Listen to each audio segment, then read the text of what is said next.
Kapait. Kapait. Ito guys, may nabili akong honey. May nag-order sa akin na taga Puerto. So, 2 gallons ito guys.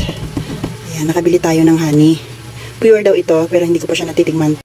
So, ito guys, ating titikman yung honey na nabili natin bago natin ipadala sa nag-order. Ayan, sabi puro ano, tignan natin.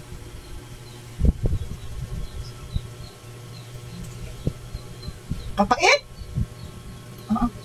Ang pait. Bakit ganito kapait? Guys. Ang pait. Ang pait. Ang pait. Bakit ganun?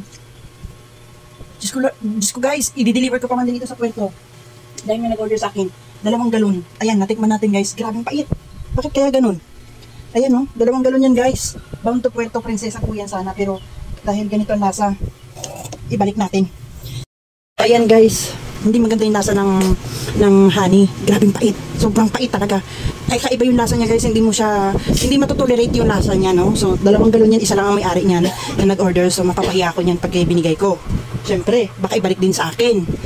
So yun guys, hindi maganda yung lasa. Hindi naman pera-pera lang tayo dito. Hindi palibhasa na bayaran na tayo, okay na yun. Ibibigay na natin. So isipin din natin yung kapakanan din ng mga bibili sa atin para umulit din sila. So mapait siya, hindi talaga maganda yung lasa. At saka yun nga, sabi din naman ng binilhan, pure naman daw.